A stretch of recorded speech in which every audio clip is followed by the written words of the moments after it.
Tuan-tuan, ada orang lintas sirat setahun lintas sirat.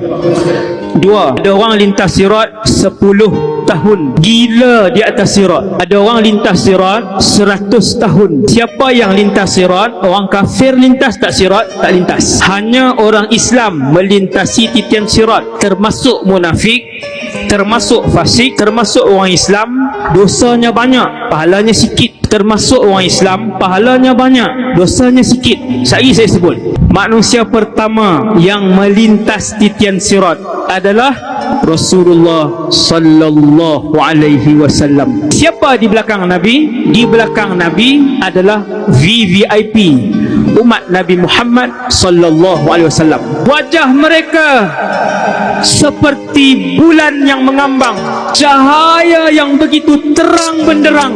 Mereka ni kumpulan pertama ni. Sebab apa cahaya terang benderang? Sebab alam titi sirat itu adalah gelap gelita, sehingga apabila ada orang yang cahayanya hanya di hujung ibu jari kakinya, Nabi sebut ibham, ketika cahaya itu malam, dia berhenti atas titi sirat sebab dia tak tahu nak ke mana. Kalau salah jalan, jatuh ke bawah, masuk ke dalam neraka Jahannam. Api neraka Jahannam, Ustaz, takkan tak cerah? Api neraka Jahannam warnanya hitam. Setelah ia merah berapa ribu tahun, ia hijau ia biru berapa ribu tahun, ia putih berapa ribu tahun, saya tak ingat warna-warna tu. Akhirnya warna neraka Jahannam sudah tidak boleh dipanaskan lagi dan warnanya hitam.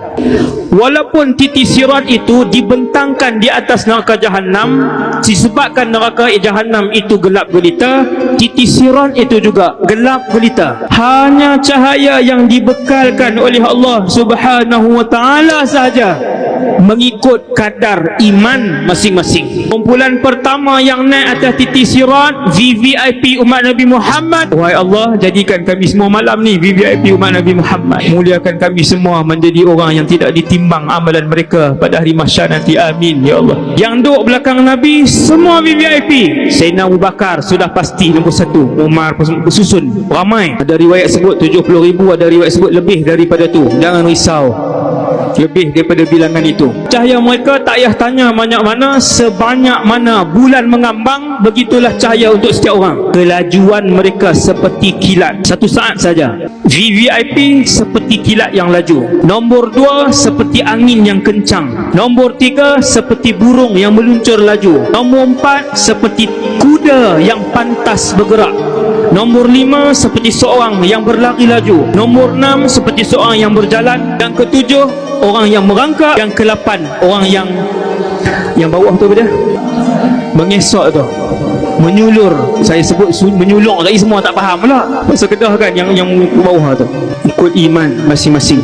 Ada orang hanya mukanya bercahaya, ada orang hanya tangannya bercahaya. Ada orang munafik ada cahaya yang malam, dia naik di atas titian sirat, padam terus cahaya itu, padam. Allahu Akbar. Di atas titi sirat itu ketika berjalan ada cangkok-cangkok besi yang rupanya seperti mata kail, yang mana cangkok-cangkok besi seperti kail-kail itu dibaling-baling daripada neraka. Apabila lalu tuannya, maka cangkok besi ini akan meragut perut orang itu, dia turun. Ada duri-duri yang Allah buat daripada besi mapan, besi penuh. Bentuknya duri kasyauqis sa'dan. Nabi sebut syauqus sa'dan adalah nama pokok. 90% hampir seperti bentuk landak laut.